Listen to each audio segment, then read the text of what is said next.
राज्यसभा सांसद विवेक तनखा की प्रेस वार्ता आयोजित की गई। प्रेस वार्ता में मीडिया अध्यक्ष मुकेश नायक सहित कई पदाधिकारी मौजूद रहे। जहां राज्यसभा सांसद विवेक तनखा का बयान सामने आया है। उन्होंने कहा कि आज संविधान और लोकतंत्र खतरे में है, इसे केवल जनता ही बचा सकती है। वहीं भी चुनाव में वोट डाल के आखिर बीजेपी 400 पार का नारा इसलिए लगा रही है क्योंकि बीजेपी संविधान में बदलाव करना चाहती है। भारत का संविधान एक बेहतरीन संविधान है। भारत का संविधान लोकतांत्रिक, प्रजातांत्रिक और अभिव्यक्ति की आजादी देता है, पर आज कोई खुलकर बोल नहीं सकता। पीसीसी चीफ जीतू पटवारी का बयान सामने आया है। उन्होंने कहा है कि बीजेपी में सरकारी माफिया काम कर रहे हैं, विपक्ष के माफियाओं को पार्टी ज्वाइन करा रहे हैं। बीजेपी ने बड़ी संख्या में विधायक और सांसदों का दल बदल कराया है। कई राज्यों की चुनी हुई सरकारें गिराई गई है। जहां आज बहस संविधान को बचाने की है। मोदी जी असलियत में शोमैन है।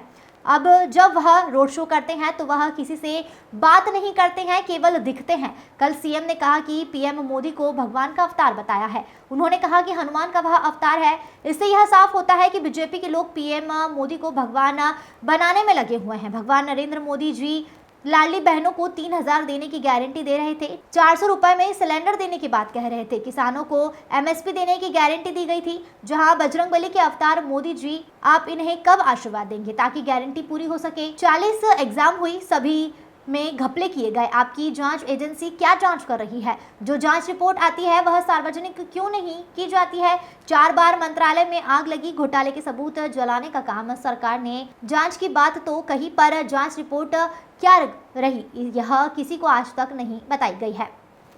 Channel head Salman Ali.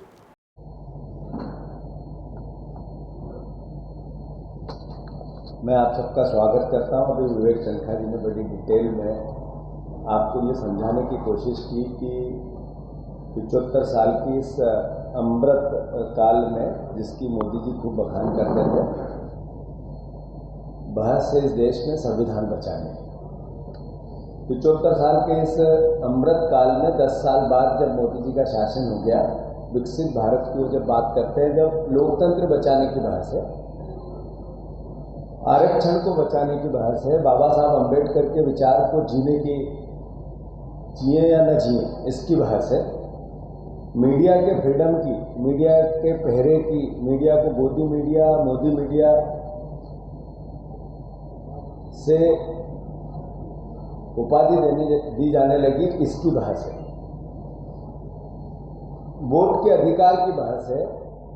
देश में 17 सरकारें मोदी जी के 10 साल में गिराई गई। 500 से ज़्यादा विधायक खरीद फरोख्त हुए या दल बदल हुए। 200 से ज़्यादा सांसद दल बदल हुए या खरीद फरोख्त हुए। मतलब लोकतंत्र की मूल भावना की भी रक्षा की बहस है।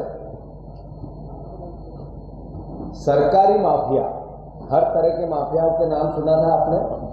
एक शराब माफिया है, एक भू माफिया है, एक शिक्षा माफिया है। कई तरह के माफियाओं के बाद एक सरकारी माफिया काम करता है, जिसका काम सिर्फ विपक्ष के नेताओं को अपने दल में ले जाना। वो चाहे किसी भी रूप में कितना भी करप्ट और क्राइम करने वाला व्यक्ति क्यों नहीं है, अगर वो विपक्ष में है तो सरकारी माफिया का काम है कि वो उसको अपने दल में भर्ती कराए। साथियों, आज मोदी जी का रोड शो है। Road show. मोदी ओरिजिनल में शोमैन। मोदी शोमैन का रोड शो। जब वो शो करते हैं तो फिर वापस मीडिया से भी बात नहीं करते, जनता से भी बात नहीं करते, सिर्फ दिखते हैं ईश्वर जैसे। बीजेपी के मुख्यमंत्री ने कल कहा वो तो बजरंगबली का अवतार है। हमारे शिवराज जी ने कहा भगवान का अवतार। बीजेपी के लोग उनको भगवान बनाने पे तुले। भगवान, मोदी भगवान से सवाल है कुछ, क्योंकि कल ही बजरंगबली का अवतार, बजरंगबली की जयंती पे हमारे मुख्यमंत्री, पर्ची वाले मुख्यमंत्री ने कहा। तो भगवान के अवतार 3 बार आपसे हमने पूछा कि 3 बार आप मध्य प्रदेश आए, मध्य प्रदेश की जनता के सवाल है, उनके उत्तर दो। भगवान के शो में नरेंद्र मोदी भगवान जैसे, उनसे मेरा अनुरोध है कि 1,29,00,000 लाडली बहनाएं थी, जिनको आपने 1,000 रुपया चुनाव से पहले कहा था, चुनाव के बाद 3,000 रुपये देंगे, ये मोदी गारंटी थी।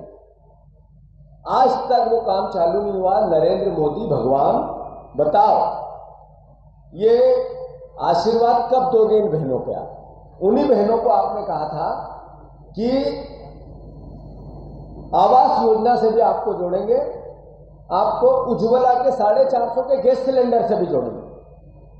तीनों ईश्वर जैसे नरेंद्र मोदी, जरा ये आशीर्वाद इन बहनों पर कब आएगा? बताओ, मध्य प्रदेश की बहनें पूछना चाहती हैं। आपने 76% किसान जो गेहूं और धान बोते हैं, उनसे नरेंद्र मोदी जी आपने गारंटी दी थी कि 2700 का गेहूं खरीदेंगे, 3100 का धान खरीदेंगे। आपके पर्ची वाले मुख्यमंत्री को, आपकी पार्टी को सांप सूंघ गया है। बेहोशी की दवा ले लिए इस सवाल को।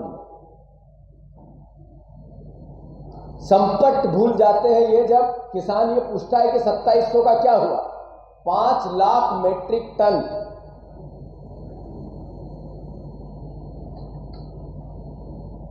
गेहूं की खरीदी रोक दी गई है क्योंकि वो बेमौसम मार से खराब हो गए।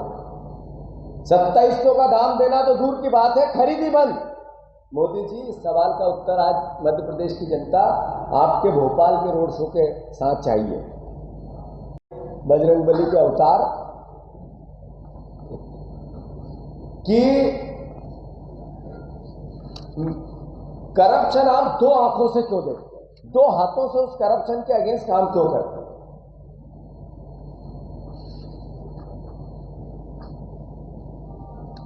हमारे मध्य प्रदेश में 265 लोक आयुक्त ने, शिवराज जी के लोक आयुक्त ने छापे डाले, बीजेपी के नेताओं पे कार्रवाई, अधिकारियों पे की।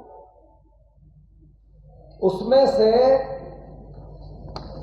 लगभग 62 मुकदमे वापस ले लिए बीजेपी की सरकार ने। नरेंद्र मोदी जी, आपकी पार्टी की सरकार ने, लोक आयुक्त भी आप ही की पार्टी की सरकार का कार्रवाई की थी।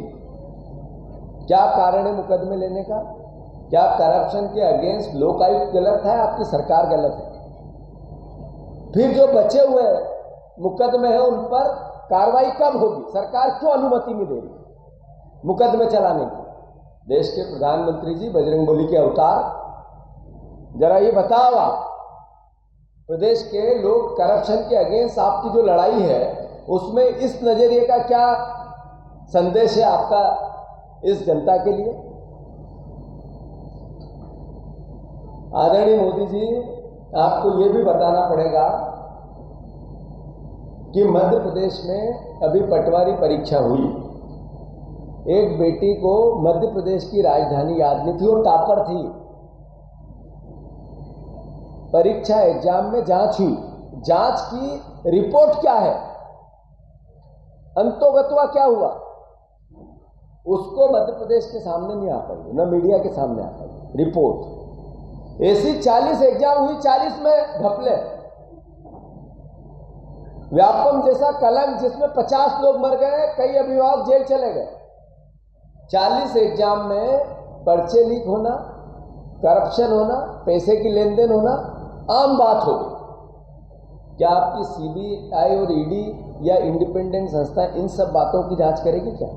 और इस पे क्या नजरिया मेरे देश के भगवान के अवतार प्रधानमंत्री का? आदरणीय मुख्यमंत्री जी, हमारे मध्य प्रदेश के पूर्व, उन पर भी लोकायुक्त की जांच अनुमति की अपेक्षा है, शिवराज सिंह जी पर।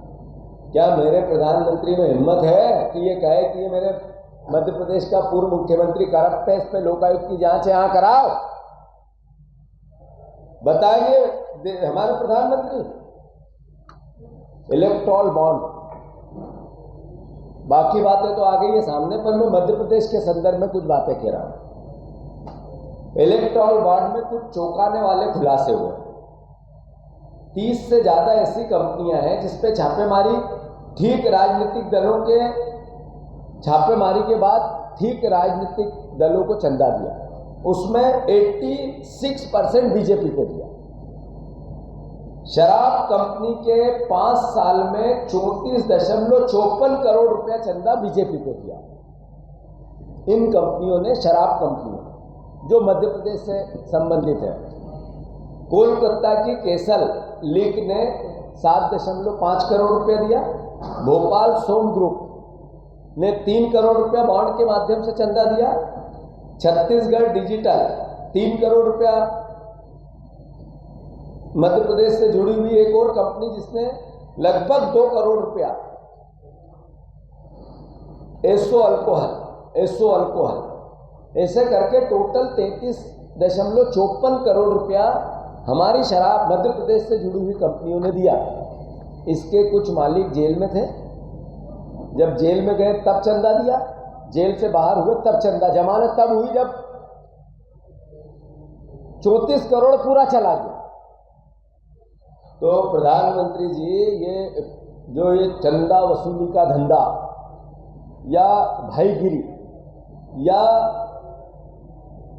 क्या बोलते हैं इसको राहुल गांधी जी, चंदे का धंधा, ये मध्य प्रदेश में हो रहा है। इसको लेकर कोई खुलासा करेंगे क्या देश के प्रधानमंत्री?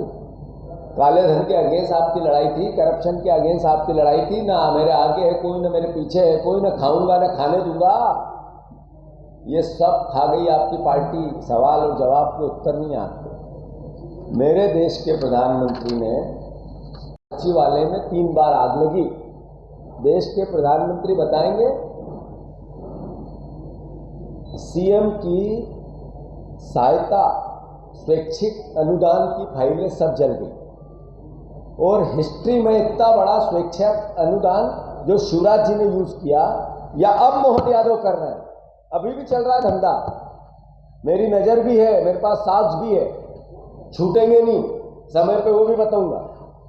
तो ये जो फाइलें जली, इसके लिए दोषी कौन है? 1 बार जली, 2 बार जली, 3 बार जली, 4 बार जली। 4 बार में सचिवालय में फाइलें जली, करप्शन का भांडा को राख कर दिया। क्या नरेंद्र मोदी जी इसकी सीबीआई से या कोई इंडिपेंडेंट एजेंसी से जांच कराएंगे कि एविडेंस किसने जलाए, क्यों जलाए? क्योंकि हमारी सरकार ने जांच के आदेश जरूर दिए, पर रिजल्ट क्या आया वो सिफर। अंत में इतना ही कहना चाहता हूं कि देश के प्रधानमंत्री ने अच्छे दिन की बात की थी, विकसित भारत की बात की थी,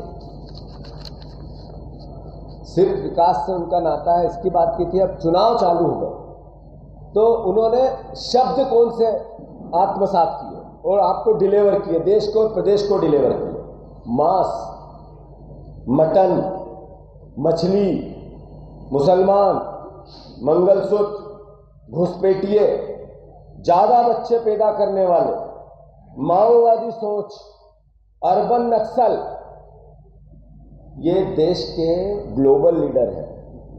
ग्लोबल लीडर दुनिया में मोदी से लोकप्रिय कोई नहीं। और 10 साल के बाद उनके भाषण में ये है, प्रदेशवासियों, देशवासियों, बुद्धिजीवी लोगों, जर्नलिस्टों, मीडिया से जुड़े हुए परिवारजनों, आग्रह है मेरा आप सबसे, कांग्रेस पार्टी का आग्रह, ये 6 सवाल है कुल मिला के। देश के प्रधानमंत्री से तीसरी बार हमने पूछा है, जवाब नहीं आया। अब बता दे वो, जैसा विवेक तनखा जी ने कहा कि कोर्ट ने डिसाइड किया है कि जो बोलो वो करो, अगर जुमले दोगे तो सजा होगी। कांग्रेस पार्टी ने निर्णय लिया है कि जो 5 बातें, वो चाहे बहनों के 3,000 रुपया हो, उज्ज्वला से उनको जोड़ना और आवास से जोड़ने की बात हो, या गेहूं और धान के दाम की बात हो, हम कोर्ट भी जाएंगे। इस सरकार को घुटने पे ला देंगे। इस सरकार को बिल्कुल अपने जो चोरी से वोट लिए, झूठ बोल के वोट लिए, छोड़ेंगे ही नहीं। जो विपक्ष का हमें भूमिका मिली है, दायित्व मिला है, कांग्रेस पार्टी उसको ईमानदारी से निभाएगी। ये कोर्ट की लड़ाई है, वो भी लड़ेंगे, चुनाव बाद सड़क की भी लड़ेंगे। पर सवाल ये है कि झूठ बोलने वाले देश के प्रधानमंत्री, बार बार झूठ बोलने वाले देश के प्रधानमंत्री की सबसे सफल गारंटी झूठ की गारंटी। जो बोलो झूठ बोलो, जो बोलो झूठ जोर से बोलो। जो बोलो झूठ बार बार बोलो और साथ में पूरी पार्टी को झूठ बोलने के लिए एक तरह से ट्रेंड कर दो। यह है मोदी गारंटी। धन्यवाद। पत्रकार भाइयों बहनों, हम ऑर्डिनरी टाइम्स में नहीं है, ये सामान्य वक्त नहीं है, इनको हम लोग कहते हैं एक्स्ट्रॉर्डिनरी टाइम्स। देश किस दिशा में जाएगा और देश की मूल वैल्यूज का क्या होगा, उसका निर्णय होना है। क्या संविधान किस रूप में बचेगा, किस रूप में संविधान को हम आगे समझेंगे, ये विषय है आज के इलेक्शन का। बीजेपी कहती है हमको 400 से ज्यादा सीट चाहिए, मिलेगी नहीं, कोई केवल अलग विषय। भावना क्या है? संविधान को बदलने की। बड़ी मुश्किल से बाबा साहब ने 300-250 से अधिक विशेषज्ञों के साथ बैठ के एक बेहतरीन संविधान इस देश को दिया।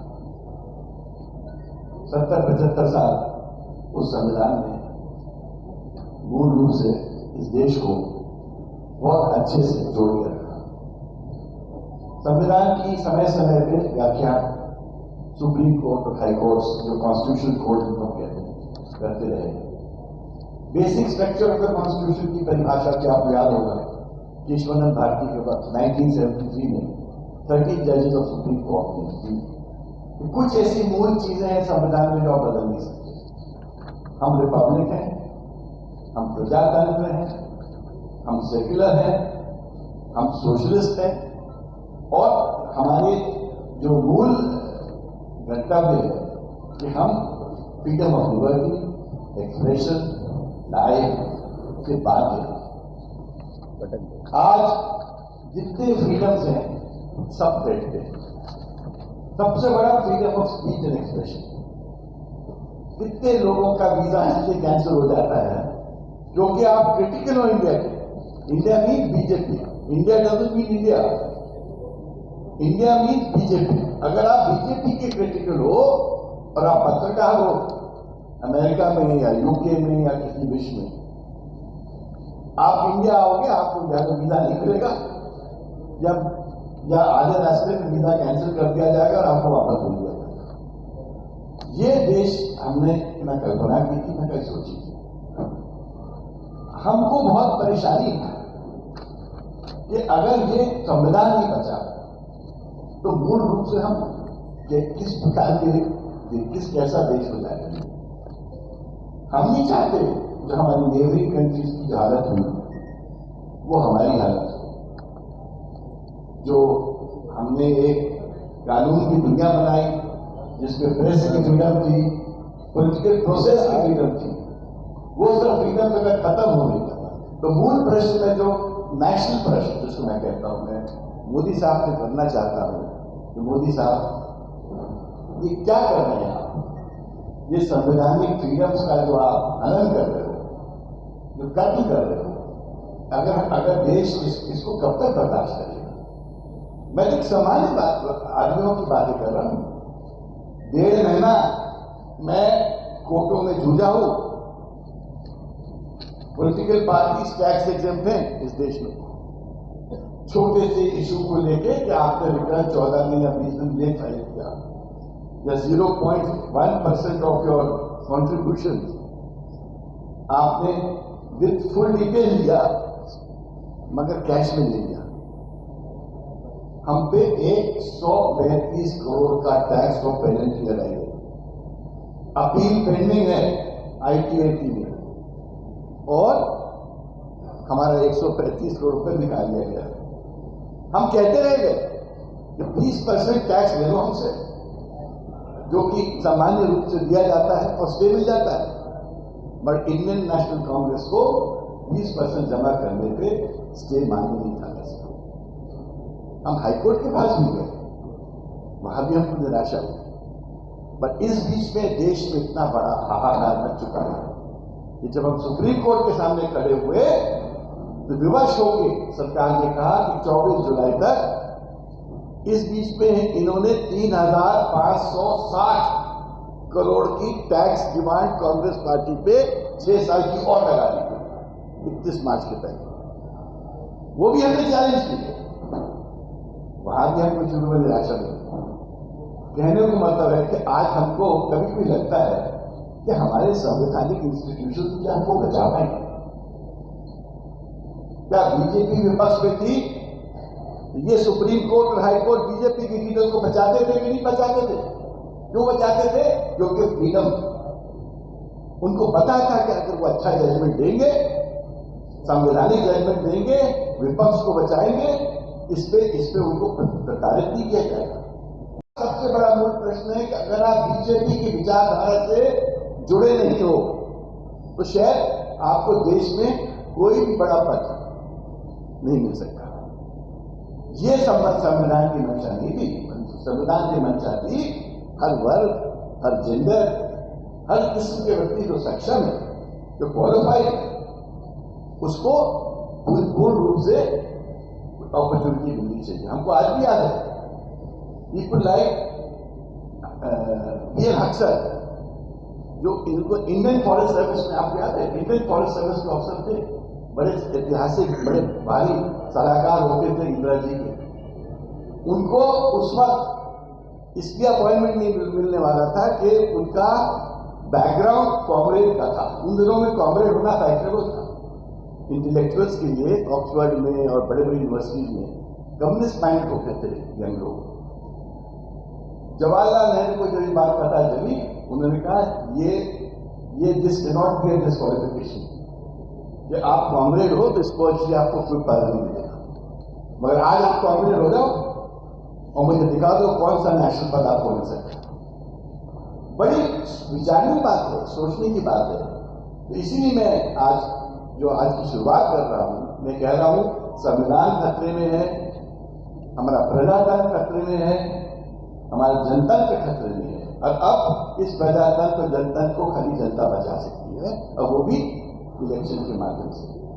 मुझे आज आखिरी में बताना चाहता हूं, मुझे मैं तो यंग लड़का था, 75 की बात है, इमरजेंसी आई, मैं तो इमरजेंसी का विरोधी था दिल से। और मेरे पिता ने जो जज थे हाई कोर्ट के उस वक्त, जो पहला जजमेंट इमरजेंसी के against Madhya Pradesh high court ने दिया था, जो ऐतिहासिक जजमेंट है, ये शिवकांत शुक्ला वैसी एडीएम जबलपुर, वो मेरे पिता और एपी से, जस्टिस एपी से डिलीवर किया था। उनको तो किसी ने प्रताड़ित नहीं किया उस जजमेंट के लिए। उस वक्त भी इंदिरा जी थी, विरोध में जजमेंट दिया था, हम श्योर उनको बुरा लगा होगा। 13 हाई कोर्ट ने उस जजमेंट को अप्रूव किया, फॉलो किया। 1 साल बाद सुप्रीम कोर्ट ने उस जजमेंट को सेटिस्फाइड कर दिया, ये कहते हुए कि right of life and liberty emergency में खत्म हो जाती है, जो हो नहीं सकती है, जो हाईकोर्ट से है। 41 साल बाद जस्टिस चंद्रचूड़ ने अपने पिता के इस ऐतिहासिक भूल को करेक्ट किया और कहा, मेरे पिता ने जो 1976 में एडीएम जबलपुर का जजमेंट दिया था, जिसमें मध्य प्रदेश और अड़ा हाईकोर्ट के फैसले को दरकिनारे किया था, वो एक गलत व्यू थी। Freedom of life, security of life and liberty कभी भी खत्म नहीं की जा सकती। लोगों, ये हमारा इनहेरेंट राइट है to live and to live with respect and dignity. और आखिरी में मैं ये बोलना चाहूंगा, बहुत सारे इश्यूज हैं जो एक के बाद एक हमारे जामवार यशस्वी अध्यक्ष, वो उनकी बोलने की शैली भी बहुत अच्छी है, मैं तो बहुत अप्रिशिएट करता हूँ उनको। और एक नई जनरेशन कांग्रेस की लीडरशिप के सामने आ चुकी है, और ये नई जनरेशन अब कांग्रेस को आगे लेके जा रही है अपनी शैली में, अपने तरीके से। मैं जीतू जी से रिक्वेस्ट करूंगा, मोदी जी की जो तमाम गारंटीज को देके गए थे उस विषय में बताएं। और अब सुप्रीम कोर्ट भी कहने लगा है जीतू जी, ये जो गारंटी जब आप देते हो, इनको हम इन्फोर्समेंट करेंगे। ये थोड़ी एक गारंटी देके आप फैसला ले दो पब्लिक से और उसके बाद कह दो ये जुमला था। कोई मजाक कर रहे हो आप लोगों के साथ? आप किस पद पे हो आप लोग? इसी तरह मैं तो चाहूंगा जीतू जी, आप जरूर बताइए, जो व्यापार से लेकर आज तक मध्य प्रदेश में स्कैम्स हुए युवाओं के साथ, जो छल कपट हुई, उसके बारे में बोलिए। लोकायुक्त में जो केसेस पेंडिंग है, और इसी तरह बॉन्ड के बारे में और तमाम जो इश्यूज हैं, आई एम श्योर आप एक करके सबको लोगे। और आज मूल प्रश्न, बहुत सारे मूल प्रश्न जो मध्य प्रदेश से संबंधित हैं, आज प्रधानमंत्री के अब लोगों के लिए प्रस्तुत करोगे कि भाई आप रोड शो में आ रहे हो, आप जनता को खूब सारे आश्वासन दे रहे हो, पर मध्य प्रदेश की जनता भी आपसे कुछ मूल बातें पूछना चाहती है। कोई भी व्यक्ति इतना बड़ा नहीं है कि वो कह सकता है कि मैं देश से बड़ा हूं। Justice JS. वर्मा ने विनीत नारायण के जजमेंट में क्या कुछ लाइन लिखी थी, Be you ever so high, be you ever so high, but the law is above you. आप कितने भी बड़े व्यक्ति हो, कितने भी बड़े पर्सनालिटी हो, बट आप कानून से और देश से बड़े नहीं। आपसे लोग प्रश्न करेंगे, आपको उसके प्रश्न का उत्तर देना पड़ेगा। ये आपका कॉन्स्टिट्यूशनल राइट है। Thank you. सबसे बड़ा मूल प्रश्न है कि अगर आप बीजेपी की विचारधारा से जुड़े नहीं हो तो शायद आपको देश में कोई भी बड़ा पद नहीं मिल सकता। ये संविधान की मंशा नहीं थी। संविधान की मंशा थी हर वर्ग, हर जेंडर, हर किस्म के व्यक्ति जो सक्षम है, जो क्वालिफाइड है, उसको पूर्ण रूप से अपॉर्चुनिटी मिलनी चाहिए। हमको आज भी याद है, पीपल लाइक पीएल हक्सर, जो इनको इंडियन फॉरेस्ट सर्विस में, आपको याद है, इंडियन फॉरेस्ट सर्विस के अफसर थे, बड़े ऐतिहासिक, बड़े भारी सलाहकार होते थे इंदिरा जी के। उनको उस वक्त इसलिए अपॉइंटमेंट नहीं मिलने वाला था कि उनका बैकग्राउंड कॉमरेड का था। उन दिनों में कॉमरेड होना फैक्टरेबल था इंटेलेक्चुअल्स के लिए। ऑक्सफोर्ड में और बड़े बड़ी यूनिवर्सिटीज में कम्युनिस्ट माइंड होते थे यंग लोग। जवाहरलाल नेहरू को जब ये बात पता चली, उन्होंने कहा ये this can not be a disqualification, कि आप कॉमरेड हो तो इसको अच्छी आपको कोई पद नहीं मिलेगा, मगर आज आप कॉमरेड हो जाओ और मुझे दिखा दो कौन सा नेशनल पद आपको मिल सकता है। बड़ी विचारने की बात है, सोचने की बात है। तो इसीलिए मैं आज की शुरुआत कर रहा हूं, मैं कह रहा हूं संविधान खतरे में है, हमारा प्रजातंत्र खतरे में है, हमारा जनतंत्र खतरे में है। और अब इस प्रजातंत्र और जनतंत्र को खाली जनता बचा सकती है, और वो भी इलेक्शन के माध्यम से। मुझे आज आखिरी में बताना चाहता हूं, मुझे वो मैं तो यंग लड़का था, 75 की बात है, इमरजेंसी आई, मैं तो इमरजेंसी का विरोधी था दिल से। और मेरे पिता ने, जो जज थे हाई कोर्ट के उस वक्त, जो पहला जजमेंट इमरजेंसी के against Madhya Pradesh high court ने दिया था, जो ऐतिहासिक जजमेंट है, ये शिवकांत शुक्ला वर्सेस एडीएम जबलपुर, वो मेरे पिता और एपी से, जस्टिस एपी से डिलीवर किया था। उनको तो किसी ने प्रताड़ित नहीं किया उस जजमेंट के लिए। उस वक्त भी इंदिरा जी थी, विरोध में जजमेंट दिया था, आई एम श्योर उनको बुरा लगा होगा। 13 हाई कोर्ट ने उस जजमेंट को अप्रूव किया, फॉलो किया। 1 साल बाद सुप्रीम कोर्ट ने उस जजमेंट को सर्टिफाइड कर दिया, ये कहते हुए कि right of life and liberty emergency में खत्म हो जाती है, जो हो नहीं सकती है, जो हाईकोर्ट से है। 41 साल बाद जस्टिस चंद्रचूड़ ने अपने पिता के इस ऐतिहासिक भूल को करेक्ट किया और कहा, मेरे पिता ने जो 1976 में एडीएम जबलपुर का जजमेंट दिया था, जिसमें मध्य प्रदेश और अलग हाई कोर्ट के फैसले को दरकिनार किया था, वो एक गलत व्यू थी। Freedom of life, security of life and liberty कभी भी खत्म नहीं की जा सकती। लोगों, ये हमारा इनहेरेंट राइट है to live, and to live with respect and dignity. और आखिरी में मैं ये बोलना चाहूंगा, बहुत सारे इश्यूज हैं जो एक के बाद एक हमारे जामवार यशस्वी अध्यक्ष, वो उनकी बोलने की शैली भी बहुत अच्छी है, मैं तो बहुत अप्रिशिएट करता हूँ उनको। और एक नई जनरेशन कांग्रेस की लीडरशिप के सामने आ चुकी है, और ये नई जनरेशन अब कांग्रेस को आगे लेके जा रही है अपने शैली में, अपने तरीके से।